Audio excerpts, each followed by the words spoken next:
Okay, this is about setting up your Harman Kardon AVR 3600, 2600, or 7550 HD, as in the one we're using right now, with your Comcast cable box. We want to set up these inputs, and right now this one is set up. I'm going to take you through exactly what are the choices that we made based upon the devices that we have. Please note that Comcast uses several different brands of cable boxes, and therefore some of the settings may be different between, say, Motorola and Scientific Atlanta. In the case of our setup here, the first menu that you want to get to once you've gotten your cable box set up is to get into the settings of the actual cable box. And you want to come down to where your video selection is. And in our case, we'll scroll down just a little bit further, and we get down to the menu called Picture Format. Now, if you're connected up with HDMI, generally you're going to be on the auto, DVI, or HDMI output. This menu may be different again for Motorola versus the Scientific Atlanta or Cisco boxes that they're using out there now.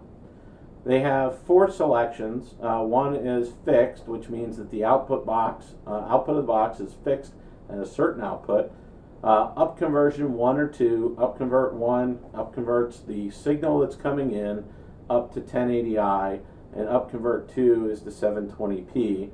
But what we want to do is basically have this cable box automatically configure based upon the signal that it's getting from Comcast and the content and how it's recorded, and send that to our AVR basically untouched, unharmed.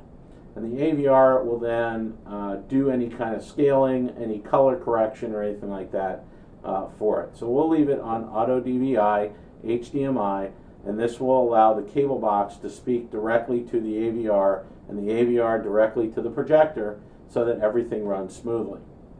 So now that we've set that up, we want to look at how we're going to set up the AVR. And the way we'll do that is you'll hit your AVR button on the remote control to bring up the main menu from the Harman Kardon receiver.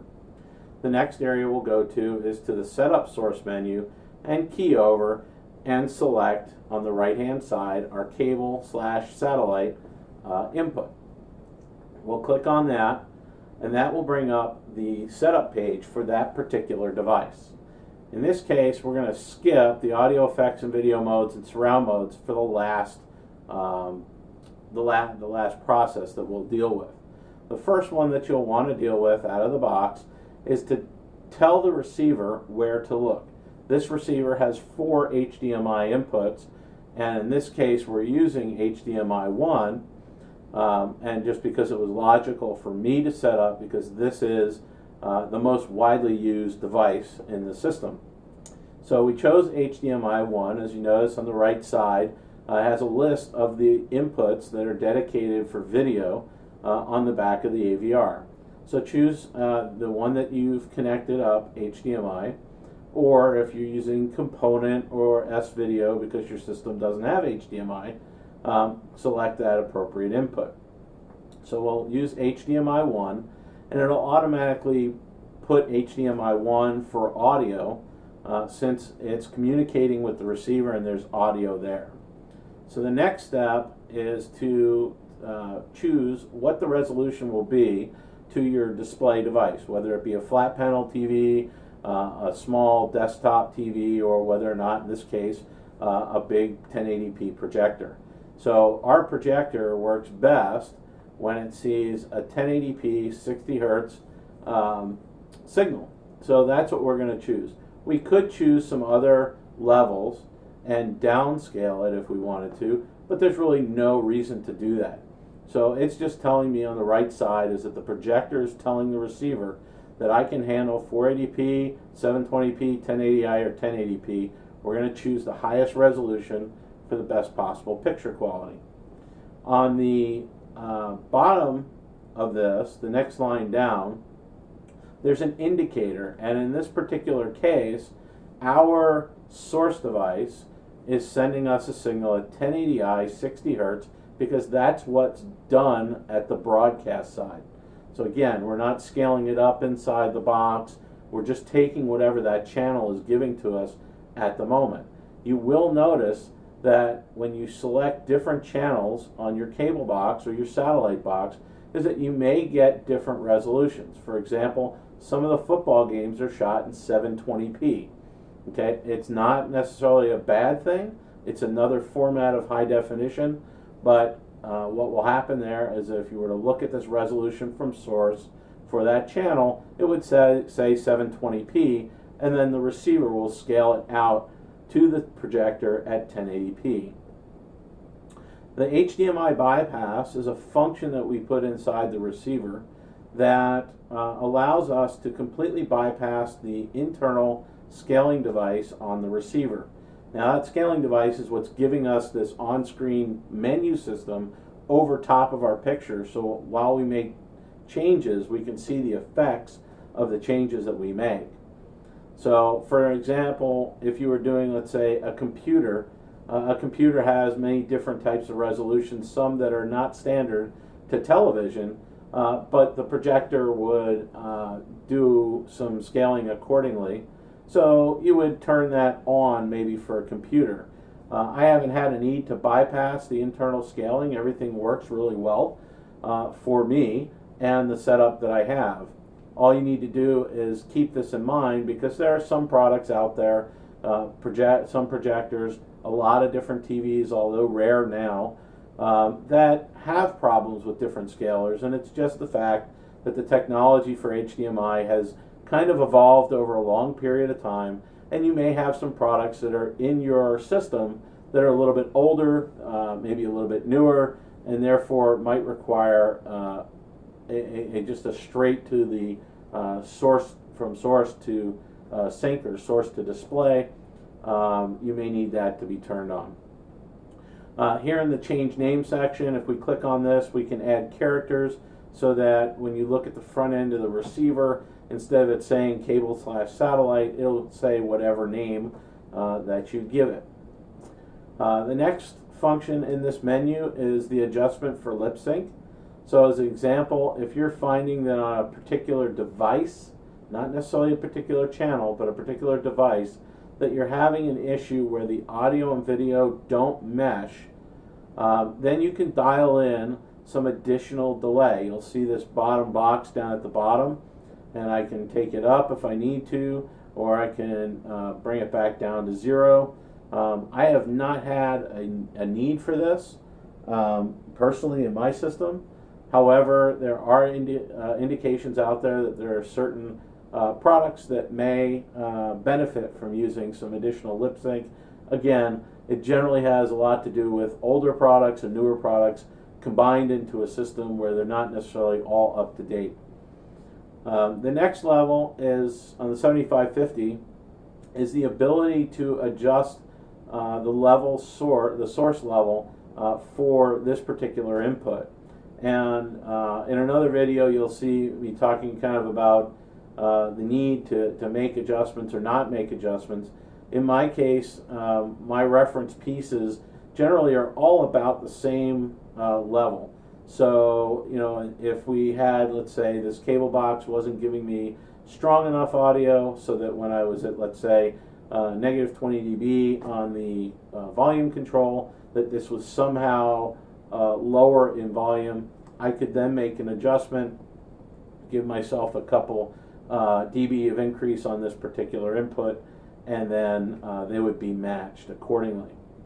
Again, in this auto polling, not really needed unless you're going to use analog outputs, or you have a box that's out there that might be a little older box, where on the digital channels it presents digital audio, the analog channels it presents analog audio.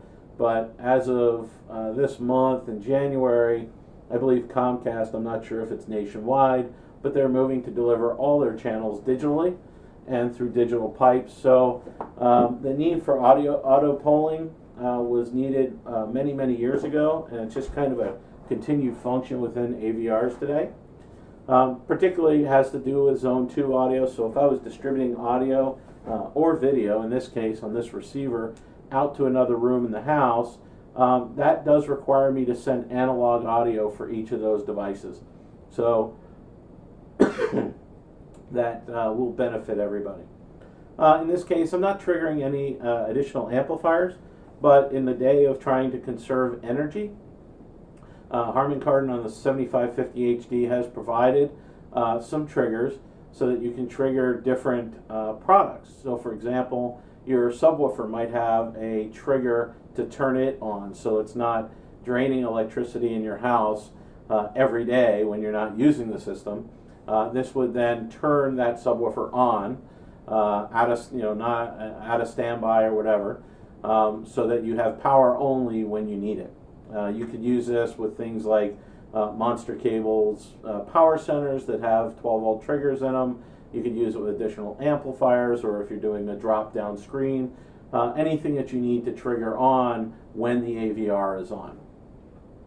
You have some other abilities in here, recording out, so if you're doing some analog recording, or if you need it to mix everything down so it's 2-channel, you can do that as well. So I'm going to scroll back up here to the top of our list, and we're going to get now to where we're going to make some choices in terms of audio effects, video modes, and surround modes. The audio effects menu is basically going to give you whether or not you're using Dolby Volume. Dolby Volume has 3 settings, low, medium, and high. And basically they give you the ability to maintain volume levels and quality of sound regardless of the content that's coming through. So for example, the commercial that's overly loud will no longer be overly loud. It'll be at the same level as everything else coming in. It works really, really well for watching cable channels and watching satellite channels where a lot of that behavior happens. Generally, you're not going to use it on, let's say, a Blu-ray or something of that nature unless you're watching late at night. So Dolby Volume can help kind of keep the impact of the movie even at low volume listening levels. But if you're going to be listening at high volume, I would basically just leave that off. I like to have all the dynamics, so I keep it off for most of my inputs unless I need it for a late night viewing session. Tone control, I keep off because Easy Set EQ, which is turned on, and I've calibrated this receiver, does an exceptional job at overcoming the deficiencies of the room. So I really don't want to necessarily tweak bass or treble or the amount of LFE that comes through. Particularly in my setup, the LFE output is mixed into the sub channel, so it really doesn't do me a whole lot of good. But again, in certain configurations and certain setups, it can certainly help. The next selection is for video modes, and in the AVR, in the scaler, you have a lot of different selections. One of the modes that's offered is a custom mode, which allows you to tinker and tweak to your heart's content of all the different parameters within the scaler so that you can maximize the performance of your particular device. You can turn it off, obviously, and that bypasses everything. It has a sports mode, a nature mode, movie mode, and then, of course, the custom mode. So, for example, for my cable box, I kind of bring the sharpness down a bit. A lot of times they're overly sharp images. You get a lot of noise into the picture. Being a photographer, I'm very familiar with the added noise that a lot of the sharpening processes happen in photographs and online tends to make them look a bit unnatural. Also, when you're watching stuff like this, where you've got a lot of high-tech graphics, a lot of lines, the suit patterns, and all that kind of stuff, it keeps it from having any kind of issues regarding that. So once you've chosen the appropriate mode that you want to use for video, the last thing is for surround modes. Now in the 7550 HD, it has the ability to overlay any of the surround modes onto whatever's coming into it. On some of the lower line models, you'll be kind of locked into whatever the signal is. In my case, I really like this because I can use some of my favorite modes regardless of what the content is. So in this case, I choose Logic 7 Movie. I like this because it's got enhanced dialogue intelligibility, a really focused center channel image, and it works really well for movies. In my case, in my system, it's a 7.2 channel audio system, so I want to make sure that all the dialogue is really focused. And because I'm not really going to listen to a lot of music on here, I'm not playing video games on this particular device, and I want stereo, I want some sort of surround, so stereo or virtual surround doesn't really apply to this device. So I would choose the Logic 7 movie mode. I'm not a fan of DTS Neo 6. There are some people that are. And for Dolby Pro Logic, I just think Logic 7 does a far better job at recreating the environment than Dolby does with their Dolby Pro Logic 2X. It's just a preference, but I've read a lot of reviews that kind of point to Logic 7 being the better process, sound quality wise, and that's what I've found in my own system through many hours of listening. So I choose Logic 7 Movie, and in this case, Logic 7 Movie works on everything, no matter what plays through it. So if I'm watching the Flyers game, if I'm watching Eagles game, if I'm watching a concert, that's the mode that I kind of leave it on, and it's kind of a set it and forget it type of situation. So that concludes the setup for a Comcast cable box with a Harman Kardon AVR 7550 HD.